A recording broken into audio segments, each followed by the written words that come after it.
Skyride Studios presents Oblivion Girl, Episode 3, Miss Misery. The dream that night differed from all the previous ones. In the middle of the desert, there was a ship roasting in the hot sun. Coral reefs had partly covered the massive wreck, now baked onto the outer shell. Faded white letters stamped on the side of the ship read, "The SS Misery." What a gloomy name to give such a fine vessel, as if from the time it was born, it was cursed. The feeling felt strangely familiar. The land had long dried up and left the enormous ship stranded in a vast wasteland of sand and rock. I had claimed the ship as my personal playground and ate lunch high up on the main deck.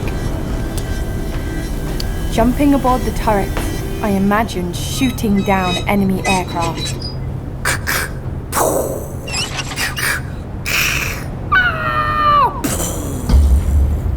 Those things were awesome. From the deck, I could see other stranded ships, far out in the distance. I readied myself for their inevitable attack. Pirates! Off the starboard bow! A sandstorm approached and engulfed the ship without warning. The fast wind sandblasted my body. I put on my gas mask and took charge of steering the ship clear of the storm. The harsh winds pushed against its rusted side and made the metal creak and moan. After the sandstorm passed, a silhouette of a young man stood at the bow of the ship. With the sun behind him, it was hard to see his face. Hello? Who goes there? He put both arms out to his sides and jumped overboard. I rushed over in hopes of catching a better glimpse. It wasn't a fast fall. It felt more like falling through jello right before I hit the ground. I woke up in a place I didn't remember falling asleep. A small circular window was the only light inside the metal coffin they called my quarters. My body was sprawled out on the hardest bed man could engineer. I'm sure someone got a great discount for buying all these awful mattresses in bulk. An earthquake? No, it was too slow. Then I remembered we had already been on the ship for almost a week. We're still in the middle of nowhere. Atticus and I were headed cross-country on a tanker to trade goods overseas. They sent you two as security? Wonderful. In the last couple of months, pirates have been seizing ships, stealing the loot and selling them on the black market. Hey, who wants whatever this is? It's half off. We were paid by this company to keep the goods intact and on time. It just took me a bit longer than I'd hoped to get my sea legs. 5 days in a row of throwing up wasn't very menacing, but at least I'd kept a slim figure.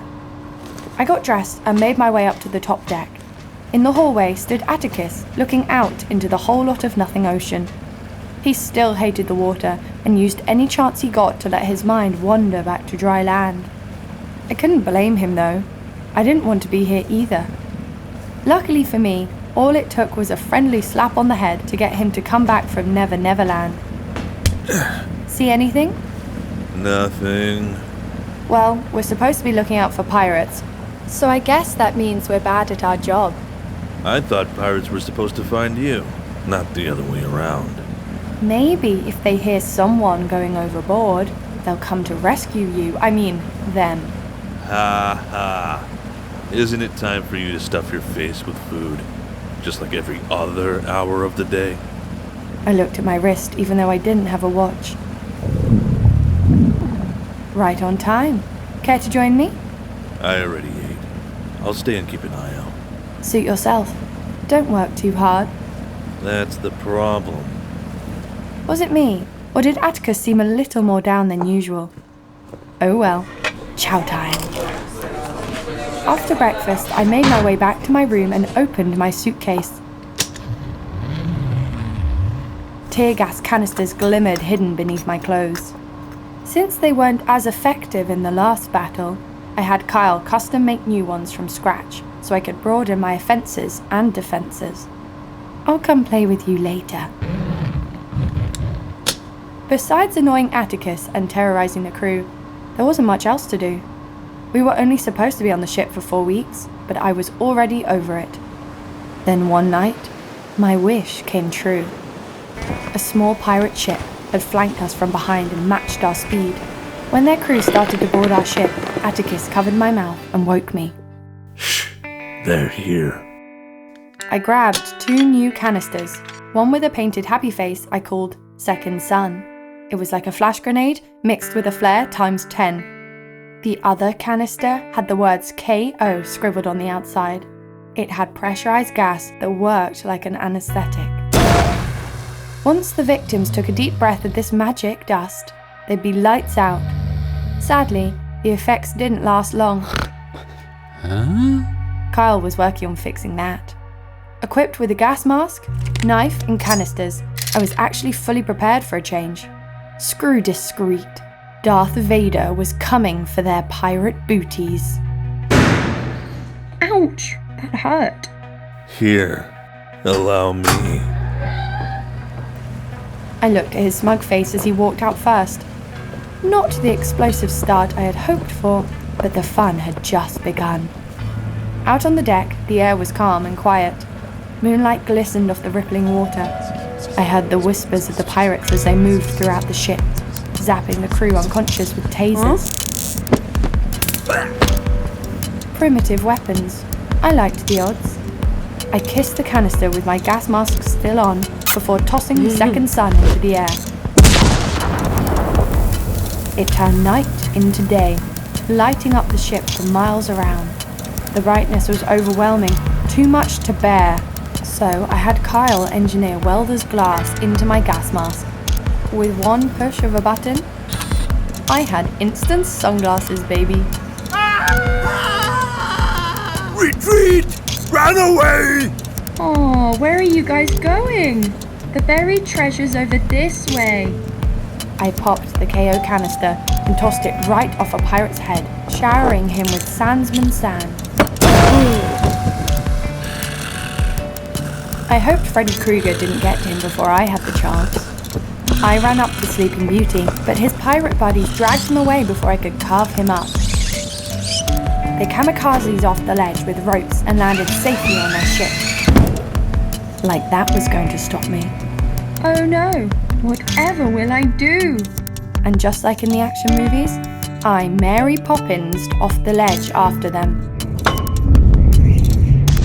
My landing, however, wasn't so supercalifragilistic. I'll need to work on those. I stood and looked to my left. 2 fleeing pirates dragged their unconscious pal away.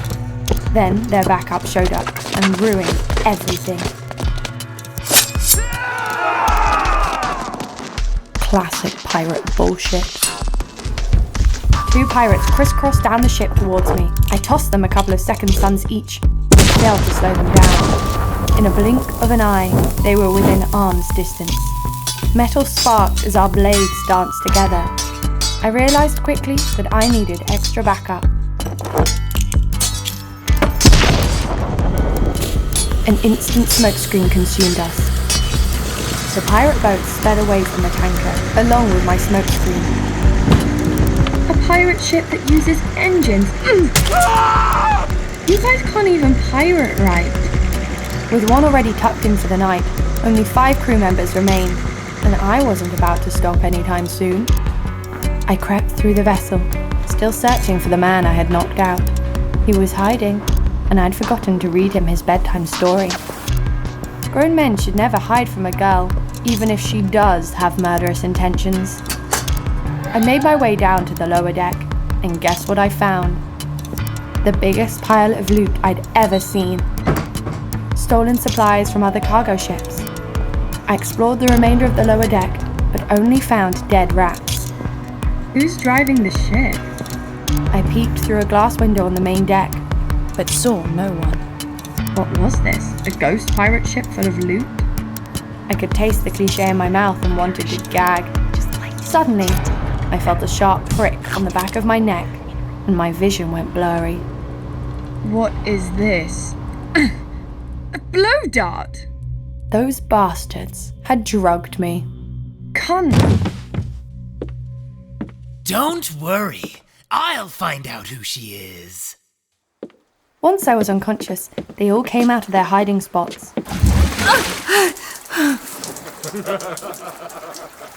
My weapons had been stripped, and my hands and feet were tied. Worst wet t-shirt contest ever, boys. I'm the only participant, and the judges look like a bunch of dead men. You've got a nasty mouth for such a pretty face. Yeah, you got nasty breath for such an ugly one. Maybe I should untie myself next time before making fun of their hygiene? When you're done staring up my skirt and want to talk business, let me know. I'll be down here, making out with the rats. Even though the fall bruised my dignity, it helped loosen the ropes. Before Morning Breath could speak, my hands were already free, but I didn't let on. Who are you? You might have heard of me. I go by the dreaded name of Mrs. Go Fuck Yourself. What are these? Where did you get them? Aren't those just cans of refried beans? At least, that's what the guy at the grocery store told me. Are you done being stupid? That's all you got? You punch like a child. He pulled back for another, but this was getting old. I caught his punch mid-air. I stood with my feet still tied to the chair. You look tired. Have a seat.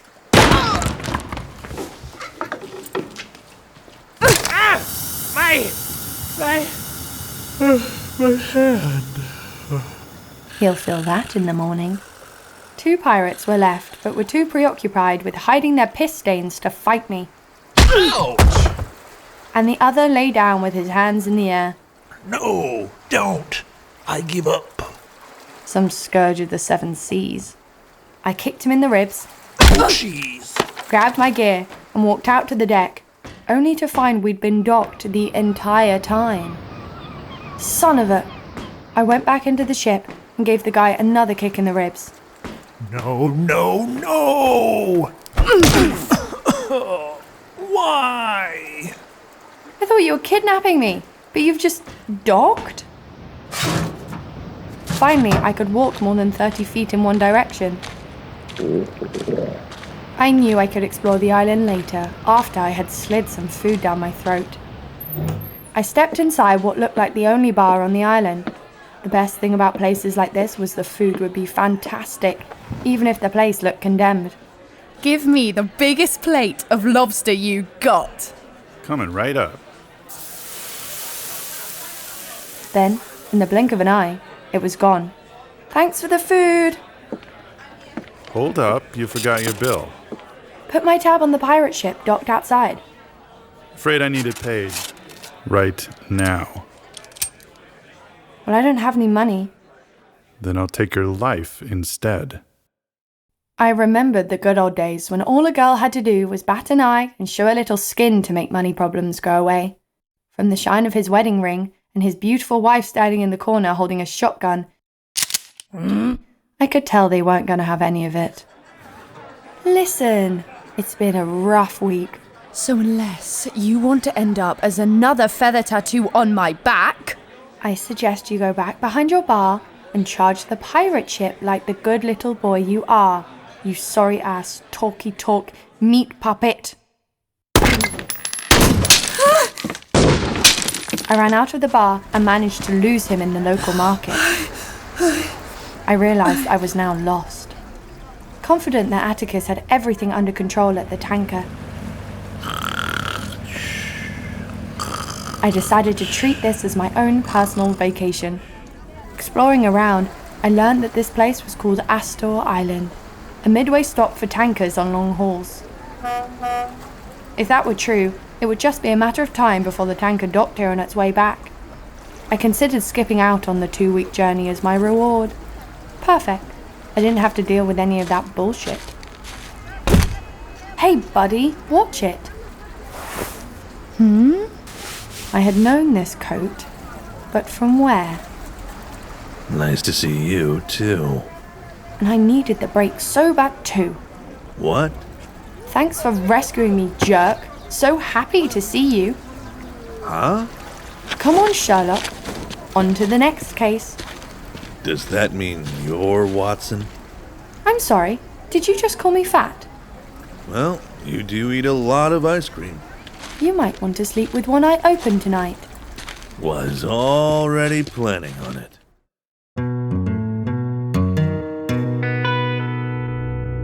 Apparently, if you mess with one pirate, the rest come running. We'd just passed Asta Island a few days ago when, in broad daylight, we found our ship surrounded by a fleet of scallywags. Skull and crossbones to match. Luckily, we'd already successfully dropped off the shipment before their attack. The raiders would be furious when they found out. Atticus, come with me. How do you always find me when I'm eating? What's going on? Pirates are here. Isn't it wonderful? Here's what I was thinking. If we go and prep our gear, I think we could. Within minutes, the tanker crew were all tied up and forced to sit on the deck. That's when I got to see the famous one-eyed captain, OSIRIS himself. He was a grim-looking son of a bitch. Without the beard, he probably looked like an average, ugly, middle-aged man. His coat was beaten and battered from the sea wind. I'm sure if I'd looked hard enough, a few seagulls had used it as a toilet. His voice was deep and thrashed, skin baked and cracked. This was the type of man who didn't know the meaning of the word sunblock. Perched high on the radar antenna, I spied on the group of marauders. Atticus was hung off the side of the ship, tied with a rope. It took a bit of convincing, but I was pretty sure the rope would hold all his weight. Where's the girl? No one said a word. They didn't have a clue. I'll ask again. Where is the girl? I had to give it to him. It was persuasive. I pulled the pin on a smoke canister and watched it swan dive down. The smoke began to fill up the deck, and that's when I did the most stupid and coolest thing in my life. Like an Olympic diver, I jumped off the radar antenna and flew down towards my prey. My blood pumped with enough adrenaline to give an elephant a heart attack. Had I lost my mind? Nope. Not yet, at least. I had tied the rope around my holsters and connected it to the radar antenna. 10 feet before hitting the deck, the rope tightened, and I swooshed across the deck like Peter fucking Pan. With the smoke screen, no one knew where my knife came from until it was too late. This cued Atticus to open fire on anyone standing.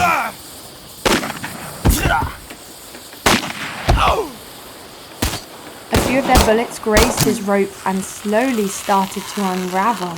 No. Now, I know for a fact that I'm not fat. However, that didn't stop the radar antenna from buckling under the weight.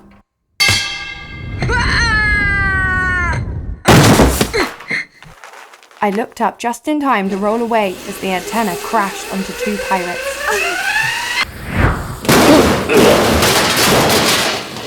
I cut the rope around my holsters and jumped behind a lifeboat. The smoke cleared, leaving Captain angry with his sword drawn.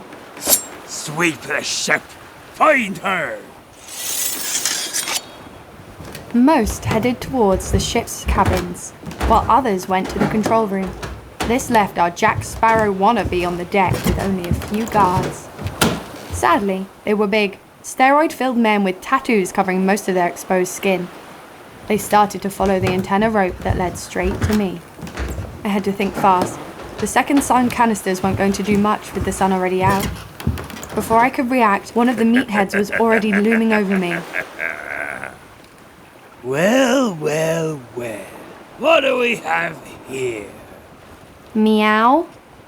Looks to me like we caught a catfish out of water. I guess that was considered funnier than my joke? In seconds, I was unarmed and restrained. I really needed to stop getting tied up by pirates. Is this the wench that bested you? Yeah, that's her. Long time no see, Morning Breath. I guess you wanted me to meet all your cool friends, huh? Don't worry. Once I'm done with them, I'll come find you.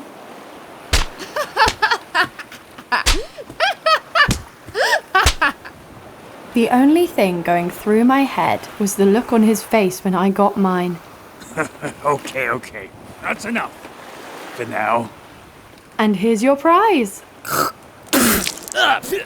What the fuck? Is that blood? Gross! Where the fuck was Atticus? That's right, still dangling over the edge debating whether to save my life or take his chances in the ocean. Both were apparently on par. Well, here goes to nothing.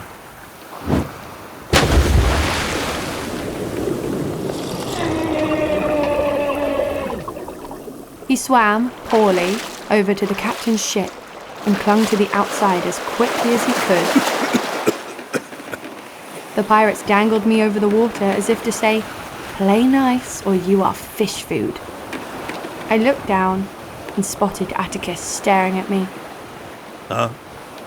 Anything would have been better than being humiliated like that. Atticus worked his squishy way around the side of the ship and onto the main deck. He opened the nearest door and realized he was inside Captain's private bedroom. He looked around before deciding to hide in the closet. In his brain, that was a clever idea.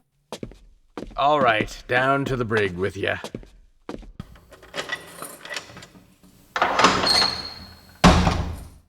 Now, all I needed was my knife so I could whittle my way out. Sadly, I'd have to wait for Atticus to take his sweet-ass time coming to rescue me. Atticus, where the fuck are you? Atticus! Are those playing cards? Care to wager your life against mine?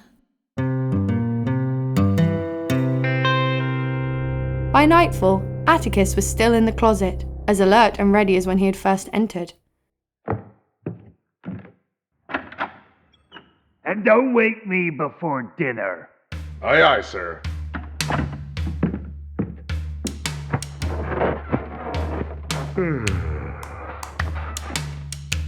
The only problem was the captain wasn't an easy sleeper. It took 3 hours before Atticus heard him snoring. Atticus dressed himself in the captain's clothes and took out a pistol. He opened the closet and crept to the side of the bed. Captain OSIRIS opened his eyes to see a surprised-looking Atticus pointing a gun at him. No funny stuff. What do you want? Yo, Captain, it's me, Bumblewisk. I'm here to shiver ye timbers. I'm a bit tied up right now. You'll have to wait till tomorrow. Darn. Okay, bye-bye. And now what? That's simple. You're going to let me and the girl leave the ship alive and unharmed. And why would I do that? Because if you don't, I'll just shoot you right here. And what's to stop me attacking you once you leave? Who said we're leaving? Lead the way.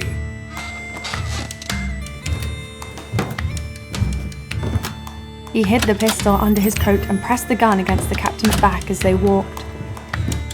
Crew saluted the captain as he and Atticus walked by. Yarr. I was in my cell, about to make a pirate my new everlasting sidekick, when Atticus and the captain approached. All it took was a glance at the captain to have the inmate jump up and salute. Open the cell! Aye, aye, sir. About time, jerk. You're welcome. So, what's the plan? I thought you'd have one. Well, something does come to mind. I walked up to Captain OSIRIS, cracked a sweet smile, and held both of his coarse hands in mine. I mustered up all my strength and kicked him as hard as I could in the nuts. Consider this a mutiny. We placed Captain Osiris and the guard in my cell before we left. The last thing we needed was Mr. Crotchpain limping around and setting off a bunch of booby traps. All right, everyone, strip down and give us your clothes. Now! They handed me them through the bars and I tossed the captains uncaringly to the floor. What do you want? Wanna play cards?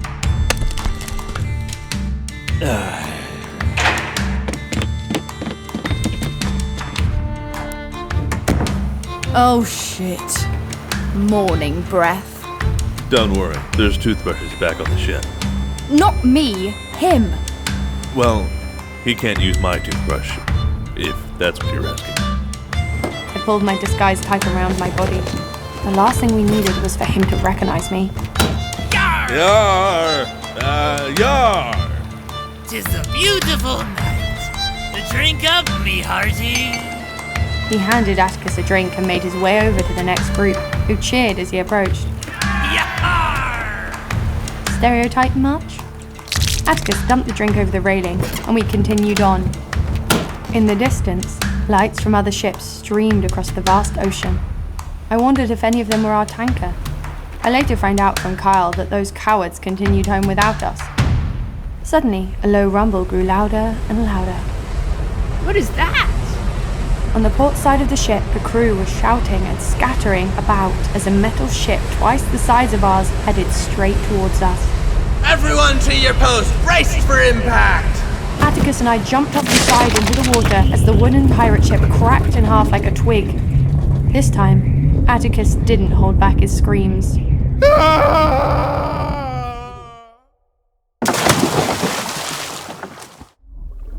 The attacking ship's rotor silently sliced by us under the water before circling back around. The undertow slammed my head against the wooden ship. I instantly blacked out. It only took seconds for the wooden ship to submerge into its watery grave. On the surface, a bunch of panicked men splashed about for their lives. Probably the first bath they've had in years. I awoke from the concussion to the most hideous thing imaginable. Welcome back. I think I'm going to throw up. Well, you did get hit on the head quite hard. No, it's definitely because of your ugly face. She seems fine to me. Later that day, Atticus helped me piece together the aftermath of what happened. Apparently, the company that hired us felt they needed to take extra precautions, so they hired JOPHIE and his gypsies to trail us. If we had failed, neither of us would have received payment. The moment he heard we'd been captured, JOPHIE hunted down and retrieved us. Essa, my love, I'm coming to save you. We had it under control before you gave me this concussion. Necessary casualties. I hated being rescued, especially by him. It just made me madder. I didn't leave my room the entire trip back home. If the news leaked that I'd been saved by this moron, I'd never hear the end of it. I'd have to move to a new town, and I hated moving. Later that night, there was a knock on my door. Go away. But I brought you peaches. Atticus said they're your favorite. Atticus! JOPHIE stayed by the door, waiting for me to open it. Like that would ever happen.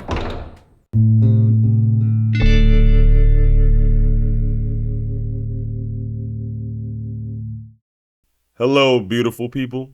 'Tis I, JOPHIE, from Oblivion Girl, here to tell you about our Patreon, where you can support the creators and receive amazing perks like a custom giveaway, ad-free versions of the show, and behind-the-scenes content. To support us, head over to patreon.com/SkyRideStudios. And now, back to Oblivion Girl. When we arrived at Carl's place, he wasn't home. A note left on his door read, "Welcome back. I'm gone till the end of the week. Enjoy your free time." That's cute, as if we needed permission to have free time. Atticus didn't even have time to ask where I was going before I was already gone, so he decided to go visit his favorite bar. I never understood why he liked that dump. It wasn't like there was anything special about what they served. They didn't even have good food. The bar was called Mnemosyne, named after the goddess of memory. Ironic, because most of their customers lost exactly that. AYLA owned and operated the bar by herself. The place was empty most of the week, so it wasn't like she was stretched thin or anything. Atticus, like most of the customers, had a crush on her. To each their own, I guess. I've met AYLA before, but she didn't tickle my fancy. But what do I know? I wasn't a horny man-pig. And it wasn't like I could just go up to Atticus and ask why he liked her either. Trust me, I've tried before, and all he ever replied with was silence. Mr. Quiet. AYLA could remember names very easily, but preferred to call people by their characteristics. Atticus barely said more than a few words to her, so he was dubbed Mr. Quiet. There was also Mr. Mouth. Hey, baby girl. Not gonna lie, you're like sunshine. Blue Eyes. Hi there. Grumpy, and so on. This was her way of interacting with the customers. If you ask me, Ms. nicknames should stick to serving drinks. AYLA was used to men hitting on her and handled their drunken pleas with ease. But to her, Atticus was different. She'd be lying if she said she didn't feel attracted to him as well. She was hopeful he would ask her out and always felt disappointed when he never did. It was like some sick game the two of them played night after night. What'll it be? Same as usual? Works for me.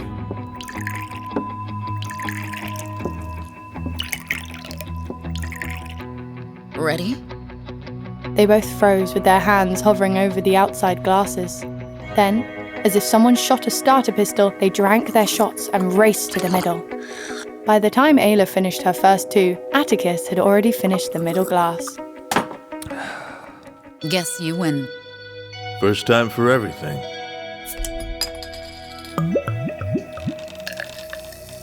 Any new stories? War stories was one of the few things she could get Atticus to talk about. AYLA would sit and listen, sometimes for hours if the bar was empty enough. She didn't care what Atticus talked about, she just liked listening to his voice. Compared to her, Atticus had an exciting life, the kind she had read in books as a young girl. I was surprised she could stay awake. Want another? It's on the house. Dinner time was approaching, and he hadn't even started cooking my dinner. The jerk. Best get home.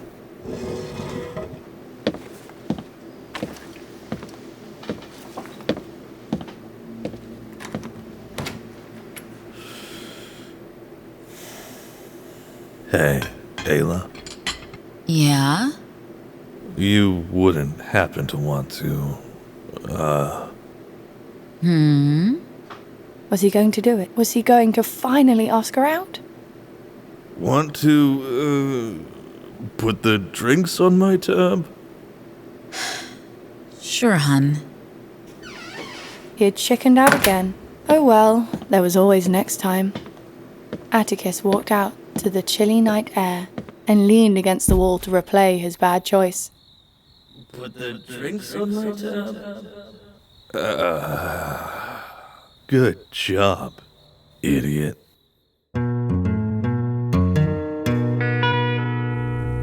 Back at home while prepping dinner, he tried figuring out how he would ask her out. Do you want to go out? Want to go out with me? Want to grab dinner? Ugh.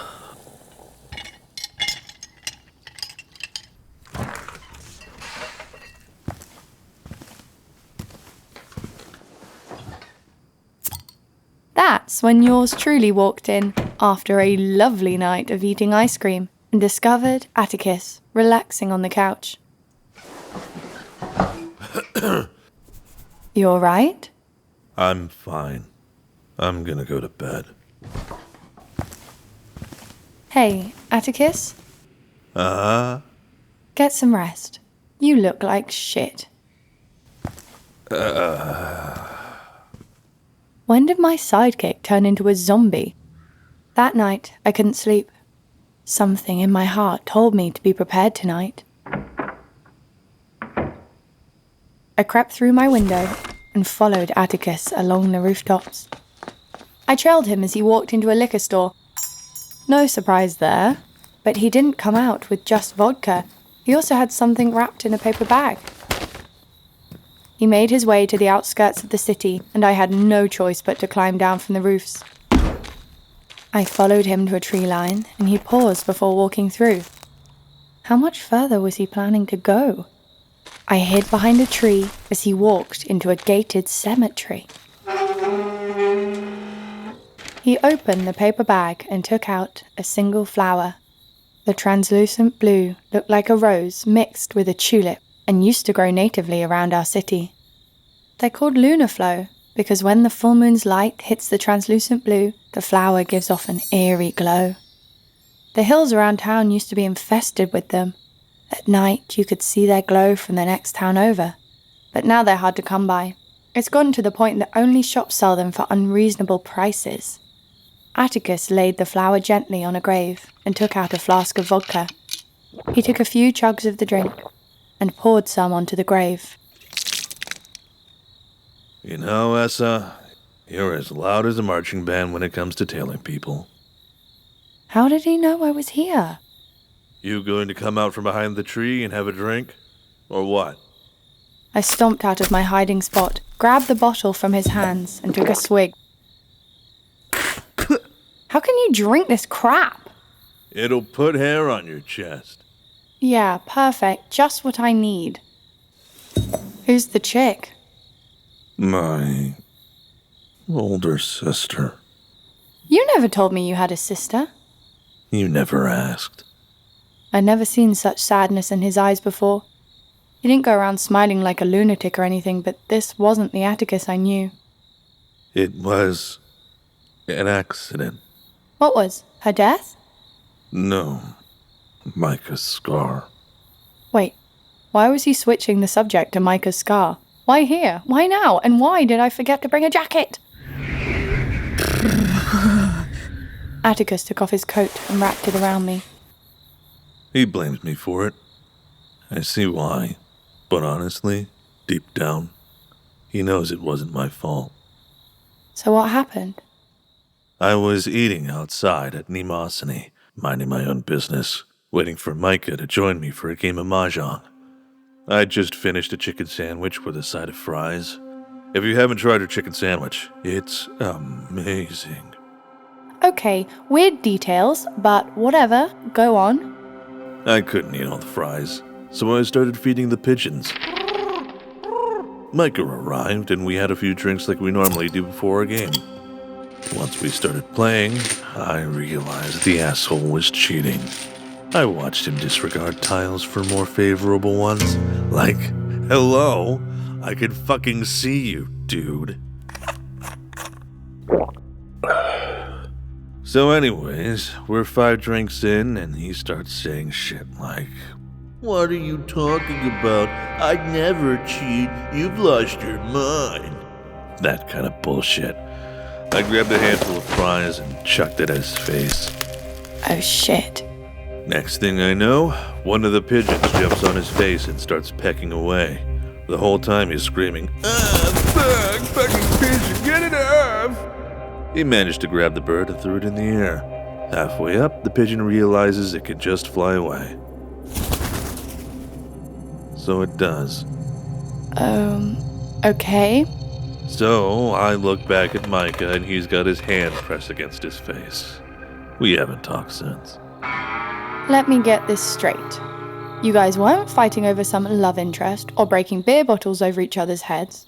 He was just attacked by a random pigeon? Yep. That's gotta be the stupidest thing I've ever heard. Yeah. I guess it was pretty dumb. Who the fuck plays mahjong anymore? I didn't really know what to make of his story. I guess Atticus was protecting me because he didn't want to see me end up like his sister. Who could blame him? He must have been traumatized by it. Maybe I should start going easier on the guy. I'm going to bed. I'll see you later. Oh, no, you don't. I need you to cook me dinner. Dinner? It's 2 a.m. How can you possibly be hungry?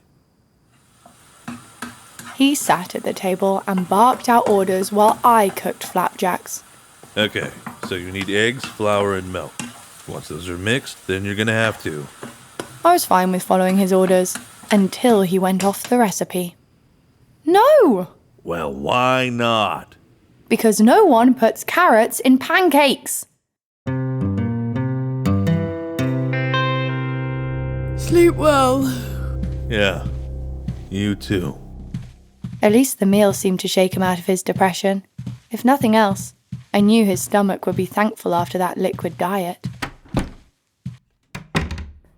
The next morning, I woke up feeling remarkably rested.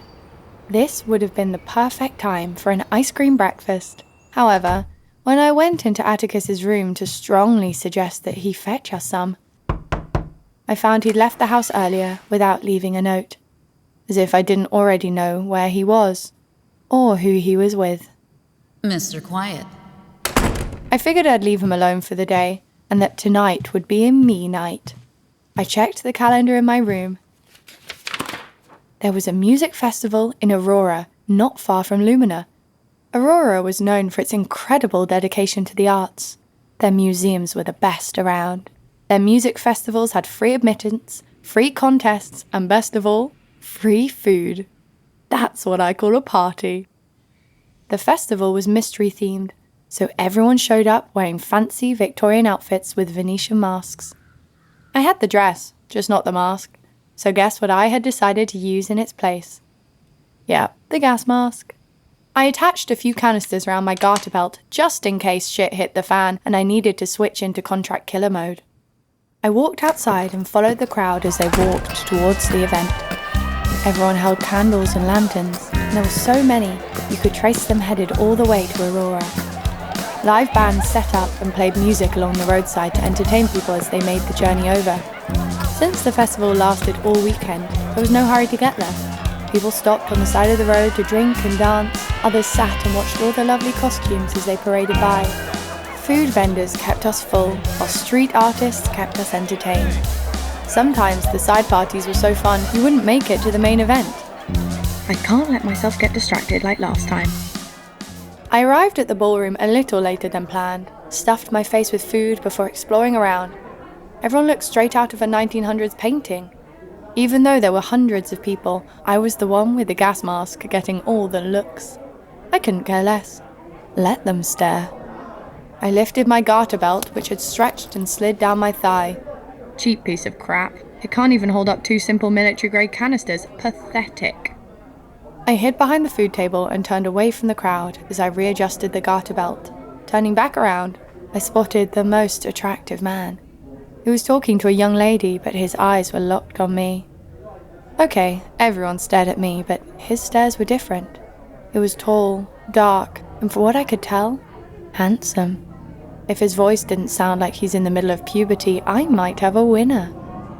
Violins started playing as the room paired up. The melody sounded familiar, but I couldn't quite remember where I heard it from. The masked man walked over, leaving his upset female friend, and put out his hand towards me. Under the mask, I was ecstatic. Happy birthday to me.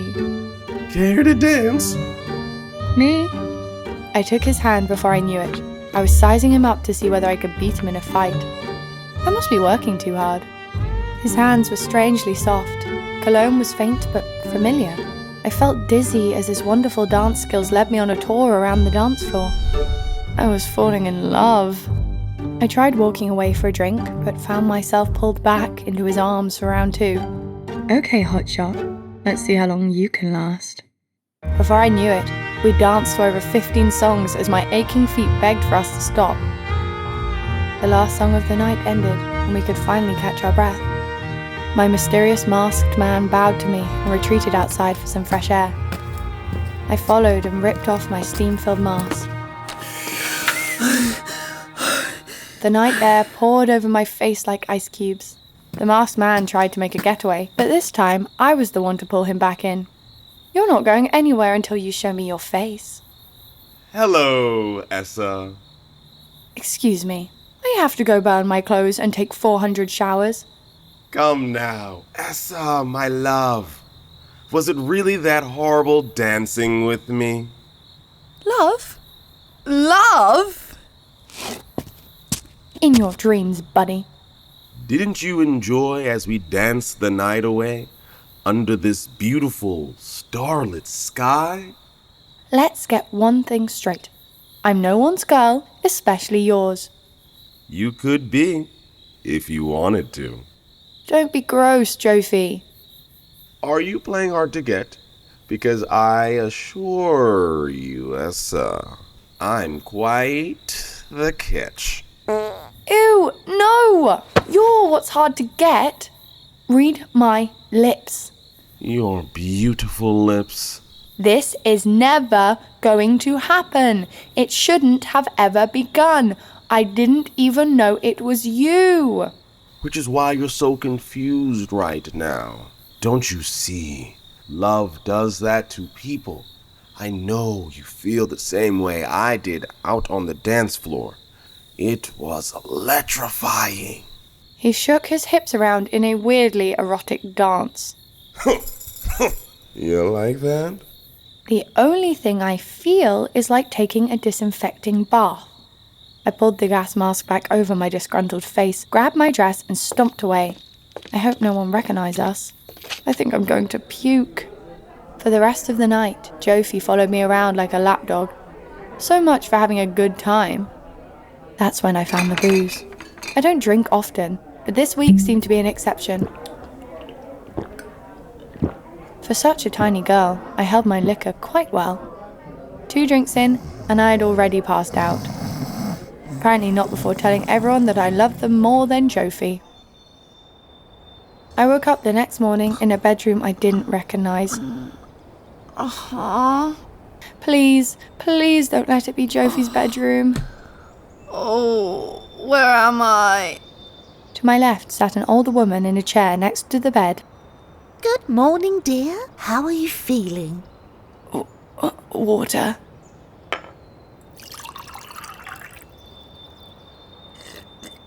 My name is KEME. I found you asleep in front of my house after the party last night. Your legs had scratches, so I bandaged them up. I should have stayed home. I felt embarrassed sitting in her house, on her bed, wearing her pajamas. I'm so sorry for the trouble. My name's Essa. Such a pretty name. No trouble at all, my dear. It's very nice to meet you. When she smiled, it was genuine, and I couldn't help but smile back. Something was off, though. People like her were usually two-faced. But this woman had nothing but good vibes. I actually liked her. How was breakfast? Fantastic. Wonderful. You must stay for lunch. I insist.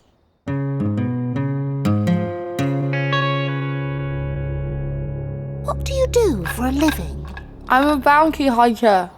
A what? Sorry, I said I'm a bounty hunter. I rolled up my pajama sleeves and showed her my war scars. Oh, wow. Very impressive. Looks like you've been through quite a lot of battles. Oh yeah, more than I can count.